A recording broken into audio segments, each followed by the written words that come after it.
The morning sun rose gently over the sprawling campus of the U.S. Naval Academy, casting golden rays over the parade field where hundreds of white chairs had been neatly arranged. The scent of fresh-cut grass mingled with the faint polish of brass instruments as the Academy band rehearsed in the distance. Families from across the country streamed through the gates carrying banners, flowers, and cameras, eager to capture one of the proudest days of their lives, Graduation Day. Among the crowd, Marcus Johnson walked with steady, deliberate steps. His broad shoulders carried the weight of more than 2 decades in the United States Marine Corps. His dress blues were immaculate, the midnight blue coat pressed, the crimson blood stripe down his trousers sharp as a blade, his medals gleaming under the sun. The Bronze Star, Purple Heart, and Navy Commendation ribbon told a story of sacrifice few could imagine. Yet Marcus wasn't here as a Marine. Today, he was here simply as a father. His son, Daniel Johnson, stood on the cusp of a new journey. 4 years of relentless study, early morning drills, and countless challenges had brought him to this day. He would graduate as a newly commissioned officer. Marcus's heart swelled with pride at the thought. He remembered Daniel as a skinny boy playing soldier in the backyard, wooden stick in hand, shouting, "Cover me, Dad!" Now that same boy was about to don the uniform for real. Marcus arrived early, scanning the reserved seating area near the front. His son had sent him a pass, assuring him that seating was already arranged. Yet as Marcus approached, 2 men in black suits and earpieces intercepted him. They weren't Academy personnel.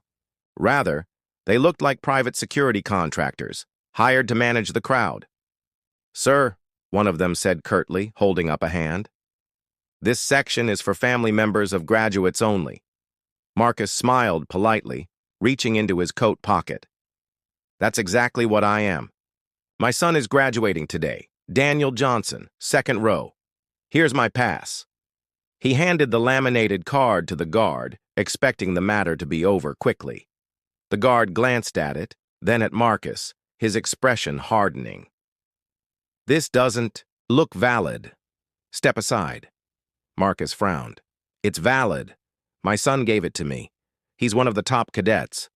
The second guard, taller and more aggressive, leaned closer. "Sir, you need to leave this section. We can escort you to general seating." A ripple of discomfort passed through the surrounding families. A woman holding a bouquet of flowers pulled her child closer, whispering. Marcus felt the sting of their eyes, judging, questioning, wondering why this Marine wasn't being allowed to sit. He inhaled slowly, forcing calm into his voice. "I fought for this country. I bled for this country. I am here to see my son, and I will not miss his graduation because of some mistake." The taller guard smirked, his tone dripping with condescension. "Sir, don't make this harder than it needs to be. You don't belong here." Marcus's jaw tightened. He had faced insurgents in Fallujah, ambushes in Helmand, and nights where tracer rounds cut through the darkness like fireflies. But nothing cut quite like this, being told he didn't belong on his own son's day. Nearby, Daniel sat in formation with his classmates, his eyes scanning the crowd. His heart leapt when he spotted his father standing tall in his Marine uniform. But then he noticed the confrontation, the way the guards blocked him, the way his father's hands curled into fists at his sides. Daniel's stomach knotted. He wanted to stand up, to march across the stage right then and there, but regulations held him in place. The guards pressed closer. One of them placed a hand on Marcus's shoulder. "This is your last warning. Leave the area or we'll have you removed." Gasps rippled through the families seated nearby. An older gentleman in a Navy veteran's cap muttered, "That man's wearing a Purple Heart.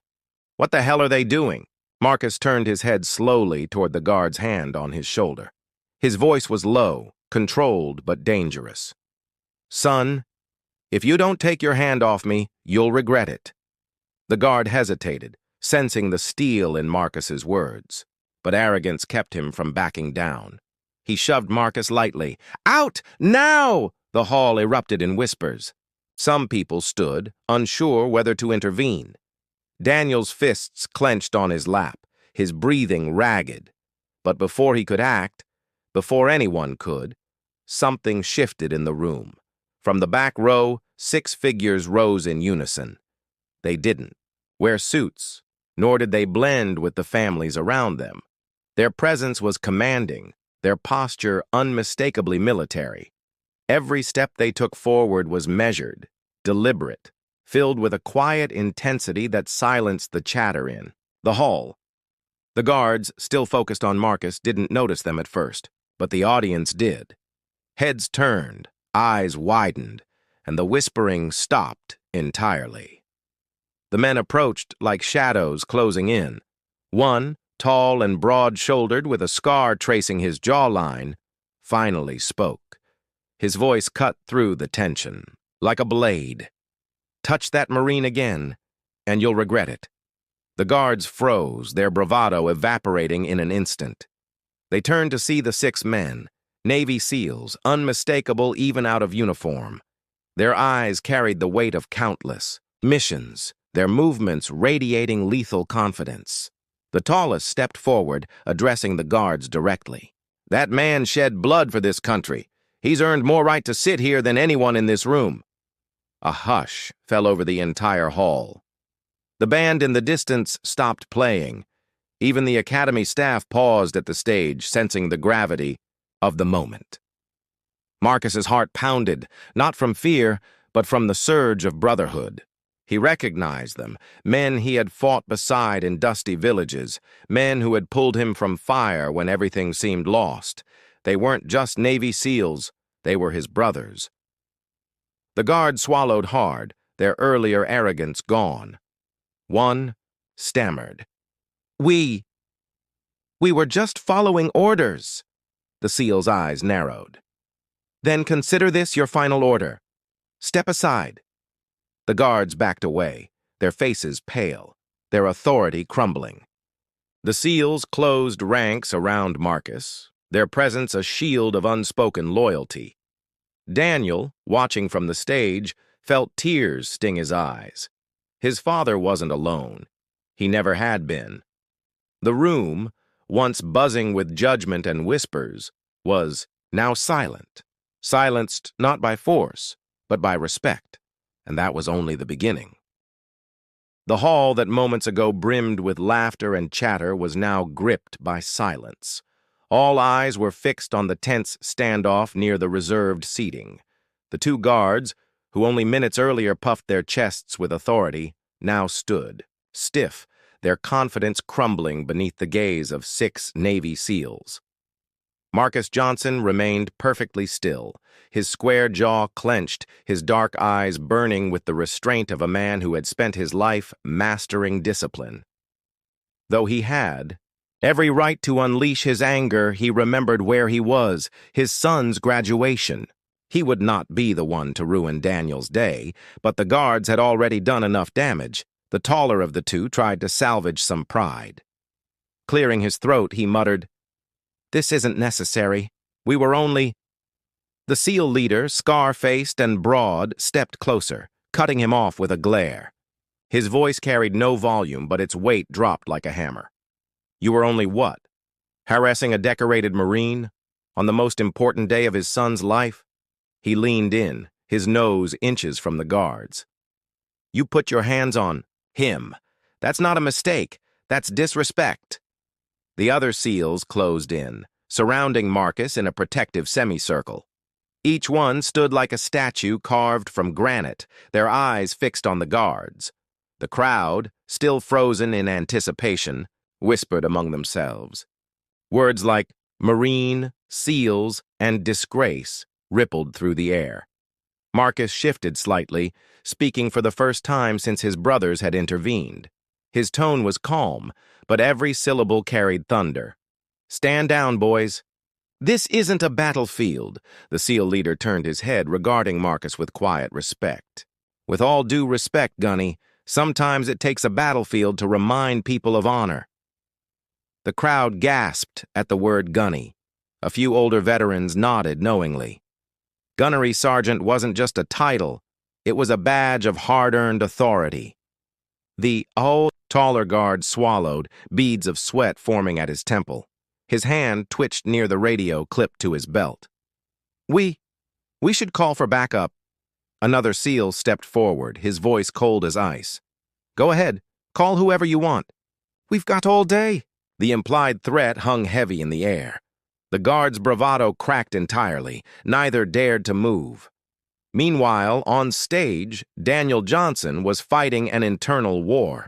Sitting ramrod straight in his chair, he could feel every muscle in his body screaming to move. His fellow graduates noticed his trembling hands, his clenched jaw, and the way his eyes never left his father. Johnson, whispered the cadet beside him. You okay, man? Daniel forced a nod, his throat tight. That's my dad. The cadet's eyes widened, darting back to the confrontation. Understanding dawned instantly. Holy hell! Back on the floor, Marcus finally stepped forward, breaking the invisible barrier between him and the guards. His boots clicked sharply against the polished floor. He stood taller, prouder, as if reclaiming every inch of dignity they had tried to strip from him. You look at me and you don't see a father. You don't see a Marine. You see someone you think doesn't belong. His voice rose, echoing across the hall. But I've walked deserts where the sand swallowed men whole. I've carried brothers home in flag-draped coffins. I've bled on foreign soil so you could stand here and tell me I don't belong. His words pierced the air like bullets. Families shifted uncomfortably in their seats, their earlier silence now heavy with shame. A woman dabbed at her eyes with a tissue. An older veteran in a wheelchair saluted quietly. The SEAL leader's eyes softened, pride flickering across his scarred face. Damn right, Gunny! The guards, faces flushed, tried one last defense. We didn't know who he was, one mumbled. A deep laugh came from one of the SEALs in the back, a man with a shaved head and arms thick with muscle. That's the problem. You don't need to know who he is to show respect. You just show it. The audience erupted in a murmur of agreement. Heads nodded, some clapped softly, and the atmosphere shifted. The guards were no longer the enforcers, they were the outcasts. Daniel, unable to restrain himself any longer, stood from his seat on stage. Though protocol demanded he remain seated until his name was called, he couldn't sit and watch any longer. His commanding officer glanced at him with surprise, but Daniel's determination was unshakable. He marched down the steps, crisp and precise, his uniform gleaming under the lights. Every eye followed him as he strode across the hall to his father's. Side! Cadet Johnson! Someone barked from the stage, but Daniel ignored it. Standing at attention before Marcus, he saluted sharply, his voice loud and clear. Sir! With all due respect, this man is my father, my hero, and if anyone thinks he doesn't belong here today, they'll answer to me. The crowd erupted, first in gasps, then in applause. It started slow, hesitant, but swelled into thunderous, clapping that shook the hall. Marcus's chest swelled with pride as he returned the salute, his hand trembling just slightly. For the first time that morning, he allowed a small smile to break through his stern facade. The SEALs looked on silently, their expressions unreadable, but their presence radiating solidarity. They hadn't come for applause or recognition. They came for their brother. The guards, faces pale and humiliated, retreated to the back of the hall. They no longer had the power to command. They had been stripped of it, not by force, but by the unshakable bond of warriors and the undeniable power of respect. As Daniel lowered his salute, he whispered to his father, his voice thick with emotion. I'm sorry, Dad. I saw everything. They had no right. Marcus placed a hand on his son's shoulder, gripping firmly. Don't apologize, son. You've got nothing to be sorry for. You've made me proud every day of your life. Today, you just made me prouder. The applause still thundered around them, echoing off the walls like a battlefield roar. But to Marcus, it wasn't the applause that mattered. It was the look in his son's eyes, the recognition, the love, the unshakable bond of blood and duty. And as the SEALs stepped back into the crowd, disappearing once more into anonymity, Marcus knew one thing: the confrontation was over, but the story was only beginning. The guards' retreat should have been the end of it, but tension still clung to the air like smoke after a firefight. Though the applause had begun to fade, the weight of humiliation and unspoken questions lingered. Families looked at Marcus with new eyes, some with guilt, others with awe. And yet, Marcus stood unshaken, shoulders square, his pride restored not by the crowd, but by his brothers who had stepped forward. The 6 Navy SEALs didn't fade back into anonymity this time. They remained near Marcus, forming a quiet perimeter, their presence like an unbreakable wall. To the casual observer, they were just men in plain clothes, but anyone with a soldier's eye could see it: the stance, the alertness, the readiness. These were warriors honed by years of battle. The scarred SEAL, clearly the leader, leaned toward Marcus. "Gunny, we didn't plan to make a scene. We just came to watch your boy graduate. But when we saw those clowns—" He shook his head, his voice low and steady. "We couldn't stand by." Marcus's eyes softened with gratitude. "I know, and I thank you for it. But I didn't want today to turn into this. Daniel deserves better."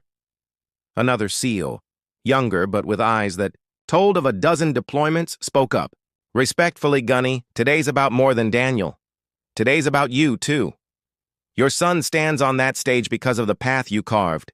He deserves to see the truth, that his father's not just a Marine. He's a legend." Marcus shook his head, a faint smile tugging at his lips. "Legend? Nah, just a Marine who did his job." The SEALs exchanged knowing looks. They'd fought beside him. They knew better. Across the hall, the 2 guards huddled near the side entrance, whispering furiously into their radios. Their pride wounded, they were desperate to reclaim authority. One gestured toward Marcus, the SEALs, and Daniel, his face twisted with frustration. Though the applause had silenced them for the moment, their fight wasn't over. The crowd, sensing the lingering tension, quieted once more. It was in that silence that the commanding officer stepped onto the podium, clearing his throat into the microphone. "Ladies and gentlemen, please let us return to order. Today is a day of celebration for our graduates. Let us not forget why we are gathered here." His words were diplomatic, but his eyes betrayed unease. He had witnessed the entire confrontation, and though protocol demanded he move the ceremony along, even he seemed shaken by what he had seen.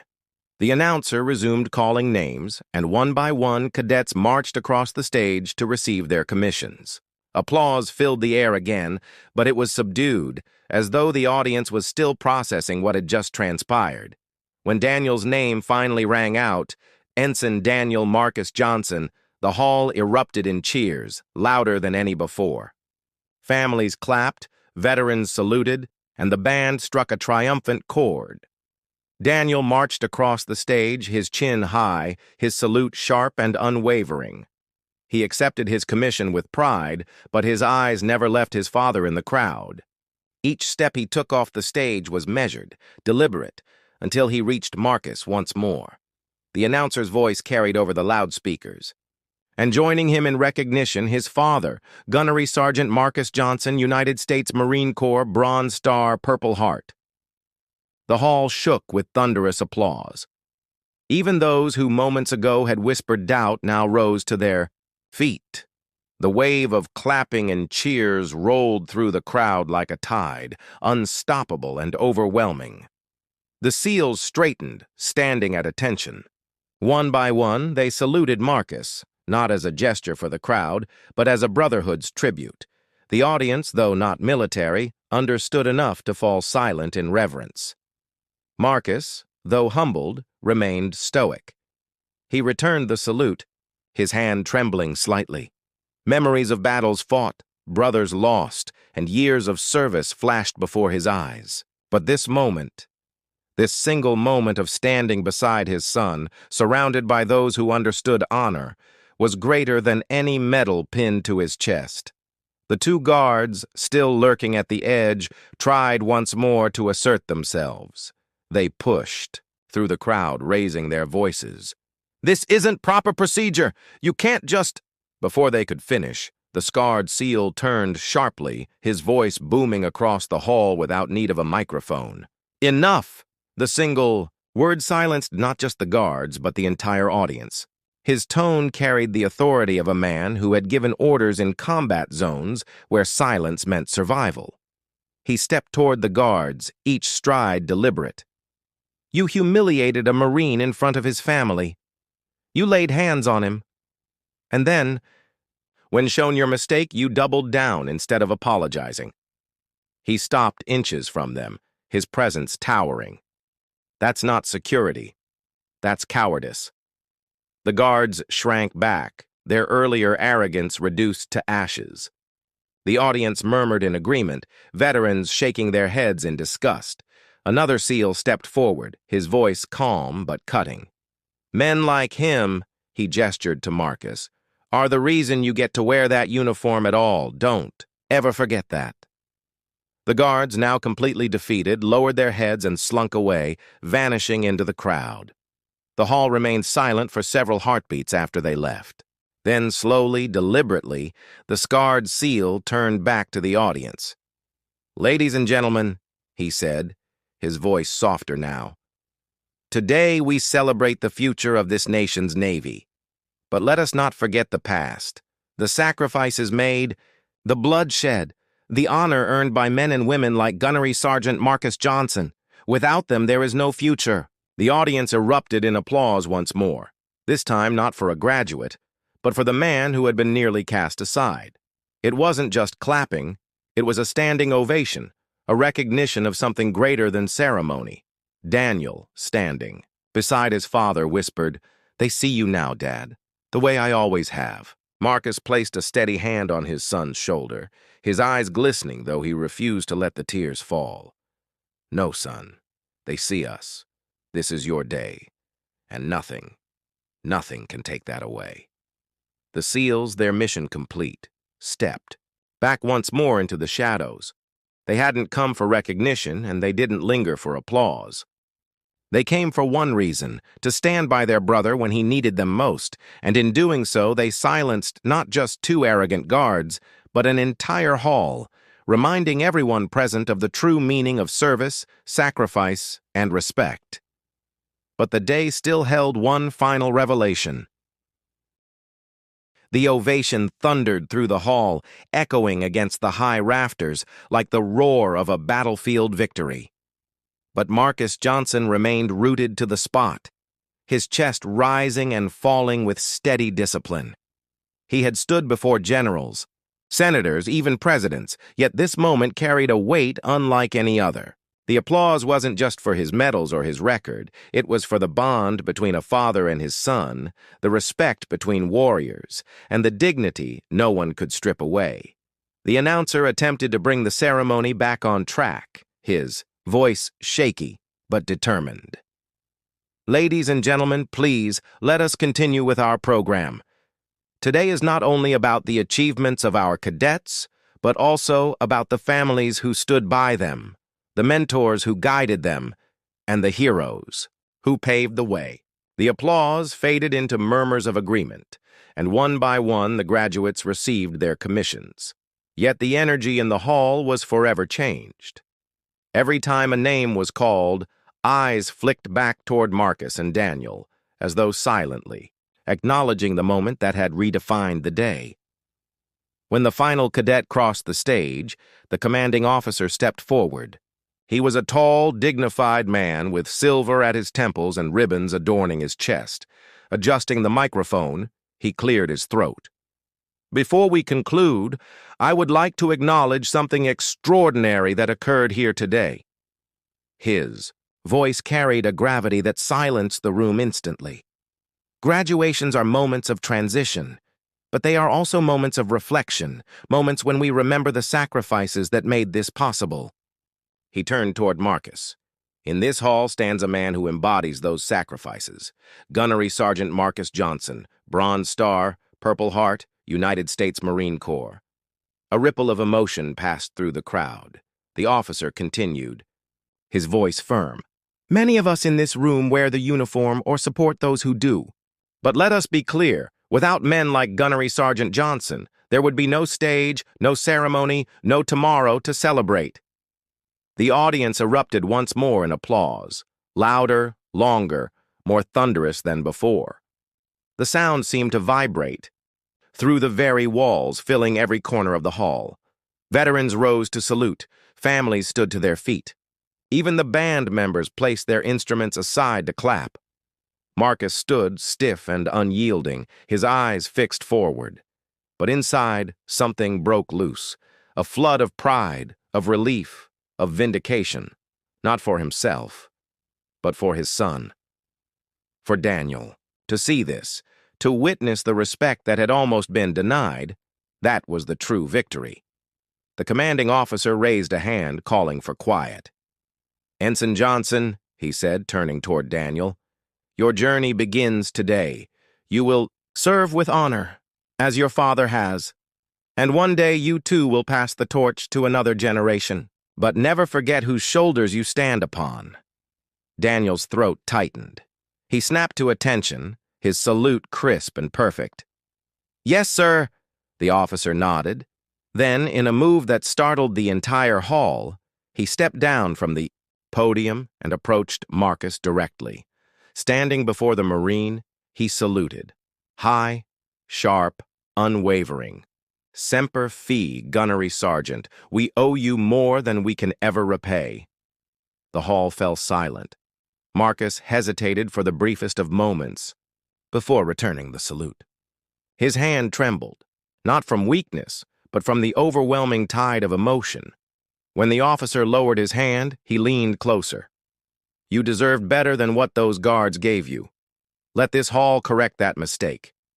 The applause swelled. Again, deafening, unstoppable. But just when it seemed the moment had reached its peak, one of the SEALs stepped forward. The scarred leader, his face set in its usual stone-like mask, held something in his hand, a folded flag. Gunny? He said, his voice carrying across the hushed hall. We weren't going to do this here, but after what we saw today, it's only right. He unfolded the flag with practiced precision. This was flown during our last deployment together. You carried us through that hell. You kept us alive when no one thought we'd make it back. We've kept this flag all these years, waiting for the right time. He handed it to Marcus, his voice cracking for the first time. That time is now. The hall gasped. Families wept openly. Veterans saluted once more, tears streaming down their cheeks. Marcus accepted the flag with trembling hands. His eyes, always so disciplined, now shimmered with unspoken grief and gratitude. He pressed the folded cloth to his chest, whispering, Thank you, brothers. Daniel, standing beside him, could no longer hold back. His composure broke, and he embraced his father fiercely. You deserve this, Dad. You deserve all of this. Marcus held him tight, his voice low but steady. No, son, I deserve nothing. I just did my duty. But you deserve everything. This is your day. Don't ever let anyone tell you otherwise. The SEALs stood silently, a wall of strength behind them. They had not come for recognition. They came for their brother, and now, with the flag passed, their mission was complete. The ceremony concluded with the national anthem, voices rising in unity. But for many in that hall, the anthem carried a deeper meaning than ever before. It was not just a song, it was a promise, a reminder, a truth. As the crowd dispersed, families rushing to embrace their graduates, many paused to approach Marcus. Strangers shook his hand, veterans saluted, children gazed up at him with wide eyes. Some whispered apologies for not standing up sooner. Others simply said, "Thank you." Marcus accepted each gesture with humility. But when Daniel turned to him, eyes still wet, Marcus knew none of it compared to the pride in his son's gaze. They walked out together, father and son, Marine and ensign, past and future. The SEALs flanked them briefly, then melted away into the crowd, their duty fulfilled. As they stepped into the sunlight, Daniel looked at his father. "Dad, I swear to you, I'll carry this name, your name, with honor, always." Marcus stopped, placing a hand on his son's shoulder. His voice was quiet, but firm. "You already have, son. You already have." And with that, the day ended not as it began, with whispers of doubt and humiliation, but with thunderous respect, unshakable, pride and a legacy secured for generations to come.